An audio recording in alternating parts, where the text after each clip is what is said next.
एक परिवार की बात की जाए तो आपके पिता को बीमारी कितने वर्ष से है? मेरे पापा को पैरालाइज़ हुए 5 साल हो गए हैं। वो नई इनकम नहीं कुछ कर पाते हैं, नहीं कुछ और, तो उनके अगर दवाइयों की खर्च की बात की जाए तो 1 मंथ का दवाइयों का खर्चा कितना है? पापा को जब शुरू में बीमार हुए तब हमने का पैसे लगा दिए थे, तो फिर पैसे ही नहीं रहे तो इलाज बंद करना पड़ा।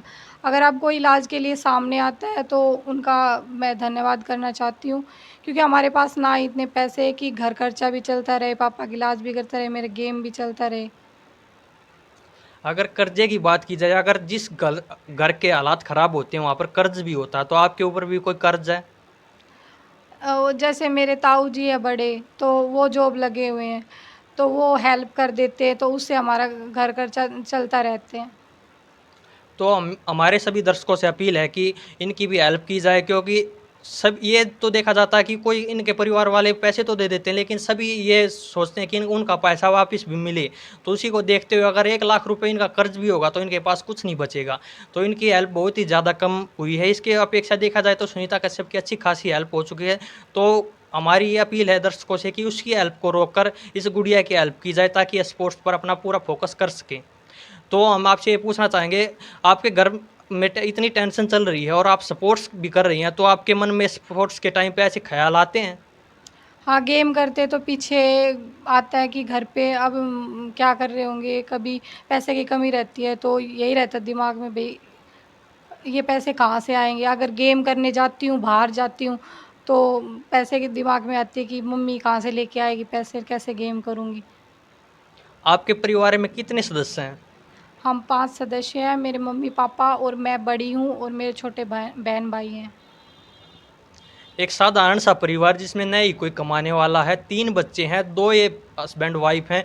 ये कैसे गुज़र-बसर करते हैं आप सभी लोग देखते ही होंगे, और इसके साथ ही हम बता दें कि आपके पास एक ही कमरा रहने के लिए। हाँ जी, हमारे पास एक ही कमरे हैं।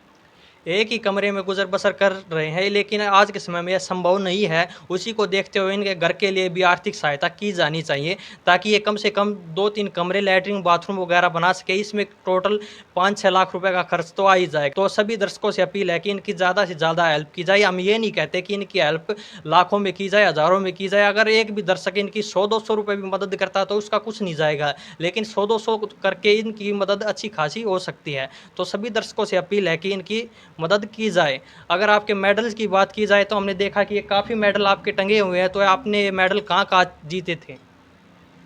स्टेट लेवल के मेडल है, जब मैं स्कूल में पढ़ती थी तो उन काफ़ी मेडल है, कॉलेज में भी बेस्ट रही थी तो तब मिले थे, नेशनल में खेलने गई थी तब बहुत सारे जगह से हैं अलग-अलग मेडल। आपको गेम करते हुए कितने वर्ष हो चुके हैं? मुझे गेम करते हुए 10 साल हो गए हैं। 10 साल में इन्होंने अनेक मेडल भी जीते हैं, लेकिन 10 साल में ऐसा कोई बंदा नहीं आया जो इनकी आर्थिक सहायता कर सके। और सरकार को भी यह देखना चाहिए, जो बच्चा गरीब हो और जिसके अंदर टैलेंट है उनको सरकारी नौकरी मुहैया करवाई जाए या उन्हें मंथली पैकेज दिया जाए। अगर कोई नेशनल खेल लेता है उसके बाद भी उसका अगर मंथली पैकेज नहीं होगा तो आगे कैसे बढ़ सकता है? सरकार की नीतियों के बारे में आप क्या कहना चाहेंगी? सरकार की नीतियाँ जो भी है उन्होंने बहुत अच्छी भी चलाई हुई है, लेकिन आम जनता तक वो जो स्कीम है वो पहुँच ही नहीं पाती। उन्हें कुछ को नॉलेज नहीं होती, जिनको नॉलेज होती है वो आगे बढ़ते हैं, फॉर्म भरते हैं, उनको रिजेक्ट करते, वापस भेज दे। तो हमारे जैसे एक बार जाते हैं ऑफ़िस में तो मना कर देते, ये काम है, वो काम है, तो उस वजह से हम फिर दोबारा नहीं जा पाते कि कोई नहीं, फिर हम पीछे हट जाते हैं। आप अपनी हेल्प के लिए कहाँ-कहाँ गई हैं और आपने कहाँ-कहाँ रिजेक्ट हुआ है आपको? रोज़गार भत्ता वाला जो फ़ॉर्म होता है भैया, वो मैंने अप्लाई किया था थोड़े दिन पहले।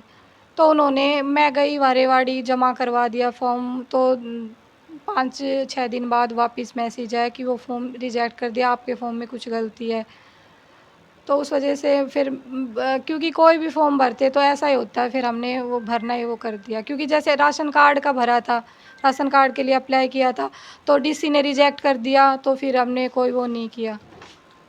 हम सरकार से भी अपील करेंगे, प्रशासन से भी अपील करेंगे कि अगर आप इनके घर पर आकर देखेंगे तो अगर बीपीएल परिवार वाले ये नहीं हैं तो क्या कोठी महलों में रहने वाले बीपीएल परिवार वाले हैं? ये सरकार को भी सोचना चाहिए। कम से कम बीपीएल परिवार का जो कार्ड होता है वो कार्ड तो इन्हें मुहैया करवाया जाए, ताकि इनको राशन मिल सके।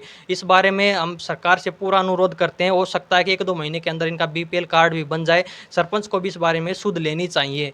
तो आगे हम आपसे बात करना चाहते हैं, आपके खेल के बारे में ही। खेल के अंदर बात की जाए तो आप कहाँ-कहाँ खेलने के लिए गई हैं? मेरा पहला स्टेट था करनाल, करनाल के बाद रोहतक, जींद, सिरसा, हिसार, हरियाणा में काफ़ी जगह मैं गई हूँ। मेन जगह है उत्तर प्रदेश, दिल्ली, कर्नाटका, हिमाचल, यहाँ पे मतलब ज़्यादा बड़े गेम होते तो वहाँ गई हूँ। अगर देखा जाए तो स्पोर्ट्स के अंदर अच्छा खासा पैसा ट्रैवलिंग में भी लग जाता है। ये दूसरे राज्यों में खेलने के लिए जाते हैं तो अच्छा खासा पैसा वहाँ पे भी लगता है। तो इससे इनकी आर्थिक स्थिति वैसे ही कमज़ोर है और भी फ़र्क पड़ता है। तो इनको ट्रैवलिंग के नाम पर अगर कहीं भी जाती है तो ट्रैवलिंग के लिए भी कुछ सुविधा मुहैया करवाई जाए, या इनके अगर ये कहीं जाती है तो इन केस इनका एक एक ऐसा मंथली पैकेज भी हो कि ये अगर वहाँ जाती है तो इनका इतना किराया भाड़ा तो कम से कम मुहैया करवाया जाए। तो आप सपोर्ट्स करती हैं, अगर आप ये लगा लो कि बैंगलोर चली गई, उत्तर प्रदेश चली गई, तो आपको ट्रैवलिंग वगैरह का खर्चा मिलता है?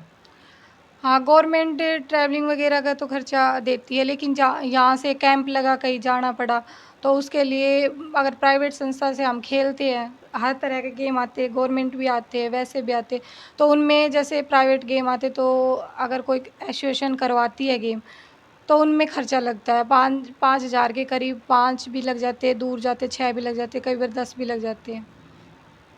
इनको मैनेज करना बहुत ही दुखद होता है। अगर बात की जाए आपके भाई की, तो आपके भाई की एज कितनी है? मेरा भाई 10th क्लास में, ये 15 साल का है। वह भी अभी कमाने वाला नहीं हुआ है, तो इसको देखा जाए तो कम से कम 5-10 साल तो और भी कमाने के लिए लग जाएँगे। तो उसी को देखते हुए इनकी आर्थिक सहायता की तो इनको ज़रूरत है। आप देख भी सकते हैं हमारे पीछे इनकी यही रसोई है और यही इनका सोने का है, यही इनका रहने का है। अगर देखा जाता है कि ड्राइंग रूम, स्टडी रूम वगैरह-वगैरह बहुत से कमरे होते हैं, लेकिन एक कमरे के अंदर ही सभी को एडजस्ट करना बहुत ही ज़्यादा मुश्किल हो जाता है। अगर आपकी ज़मीन जायदाद की बात की जाए तो आपके पास ज़मीन वगैरह भी कुछ है या नहीं है? ये आपके सामने ये प्लॉट है और ऐसा एक प्लॉट हमारा वो बाहर, गांव से बाहर है, वो भी पता नहीं कहाँ है, बहुत साल पहले कटा हुआ था। तो ज़मीन जायदाद भी इनके पास नहीं है। गुज़र बसर के लिए इन्हें गेहूँ भी खरीदना पड़ता है। अगर ये भैंस रखते हैं तो तोड़ा वगैरह भी खरीदना पड़ता है। तो इस बारे में इनका खर्चा भी अच्छा खासा आ जाता है। तो सरकार से भी अपील है, प्रशासन से भी अपील है और सभी भाइयों से भी अपील है कि इनकी आर्थिक सहायता की जाए। और आगे हम दिखाएँगे कि इनके परिवार की हालत कैसी है, और इसके साथ ही इनके जो परिवार वाले हैं उनसे भी बात कराएँगे, ताकि इनसे और भी लोग इंस्पायर हो और इनकी और आर्थिक सहायता की जाए। इसके साथ ही हम अनुराधा को छोड़कर इनके परिवार के लोगों से भी आपकी मुलाकात करवाते हैं और उनसे बातचीत के बाद ही पता लगेगा कि ये आगे क्या करेंगे, इनके फ्यूचर के क्या प्लान्स हैं। इसके साथ ही हम अनुराधा से बातचीत को समाप्त करते हैं। धन्यवाद जी। धन्यवाद।